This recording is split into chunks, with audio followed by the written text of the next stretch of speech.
My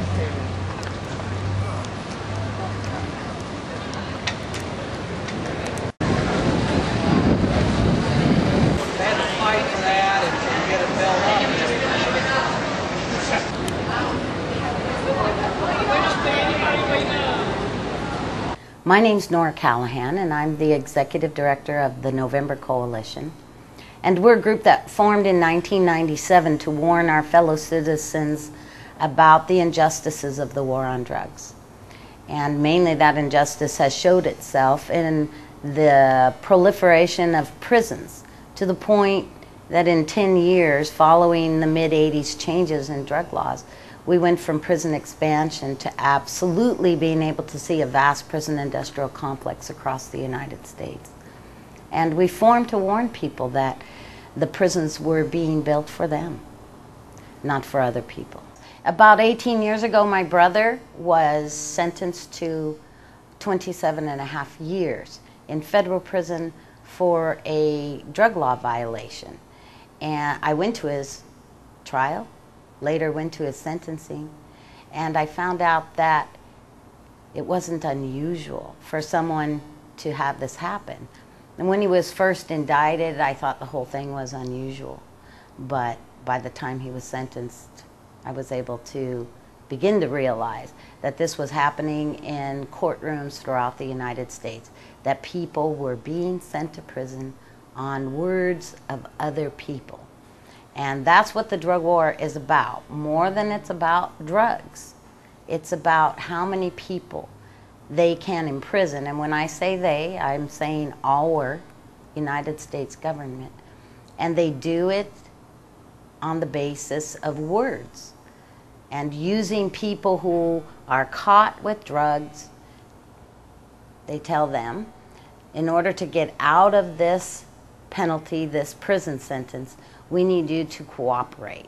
And so people who are fearful of long years in prison will then cooperate and become de facto police and informants and confidential informants, or they will wear a wire, go out on the street and create crime for the police, so then they can turn around and arrest more people, threaten them, put those people out on the street with drugs or cash to entice more people into crime, drug crime primarily, and then arrest still more people.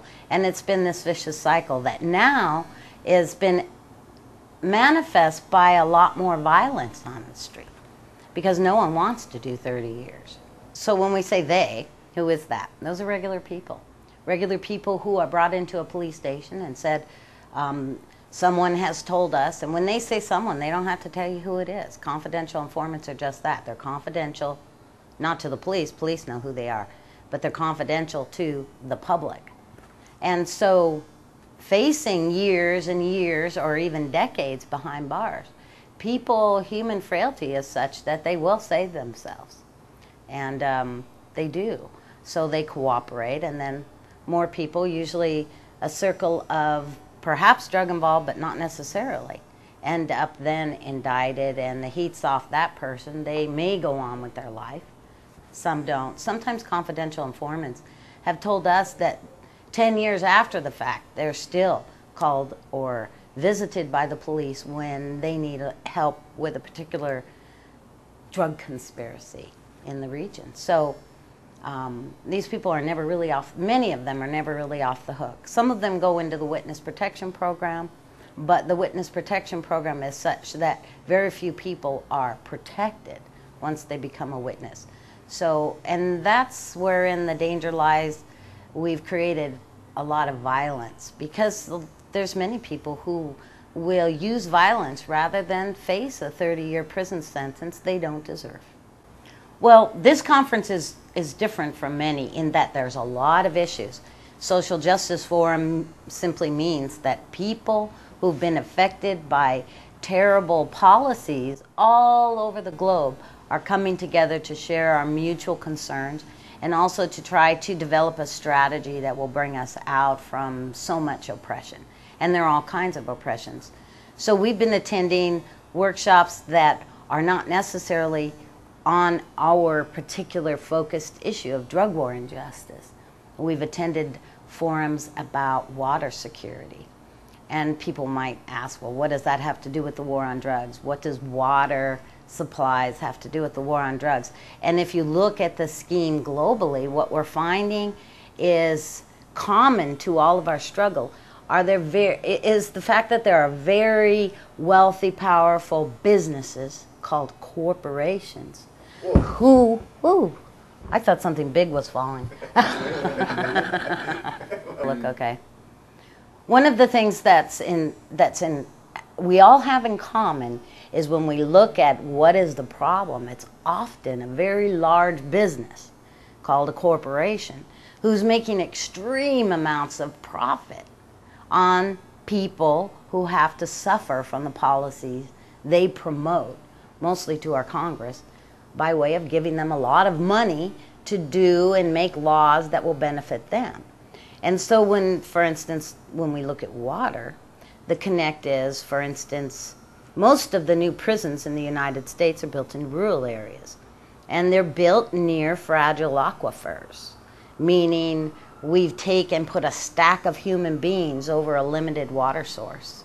And we've learned to call it unsustainable human density. So one of the things we're doing as we meet people who are concerned with water supply and quality is to make them aware that in rural areas in the United States, where many of the resources are becoming things that rural people are looking at as assets, like in our area, they're figuring out, because we have a lot of water, how we might sell some.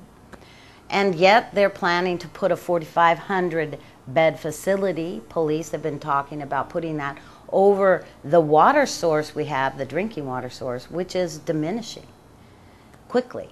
And prisons are a mass of humanity planted in one small space that use up a lot of water and output a lot of sometimes very dangerous chemicals, because very often factories are attached to prisons these days. So as we have conversations with people who are dealing with water, we want them aware of this proliferation of the prison industrial complex, because it does threaten our water. It also has connects with food security. Yesterday we learned about companies like Monsanto who have these seeds that they sell. They don't allow any seed saving and collection. The new Iraqi constitution doesn't allow farmers and gardeners to own seed, food seed. And the connects we see in the drug war is then some plants governments deem illegal. They, in effect, own the plant. They might allow pharmaceuticals to do some growing and harvesting, but the ordinary indigenous peoples of the whole globe are finding medicines and foods they're not able to produce, grow. And the connects are there. And mostly we all are finding the commonality of the greed, the idea that a few people would get rich by making a policy that would devastate thousands of people, that those policies need to go. And so basically it feels good to be among thousands and thousands of people who do find a lot of common ground in our various focused struggles. And that's what the social forum is about, an exchange of ideas, and also to inspire us to know that there are thousands and thousands of people that will go home to their respective communities and continue to struggle against what we feel is mostly a lot of people who don't care about the future, but they will take everything they can now. And prisons are that. I mean, if we cared about our future, would we be building cages for our youth? Our website is located on the internet at november.org. And there people can find hundreds and hundreds of stories of how injustice has impacted human beings in mostly our country, but also around the world. And the hope of the future is the presence of so many youth who are determined to build a better world.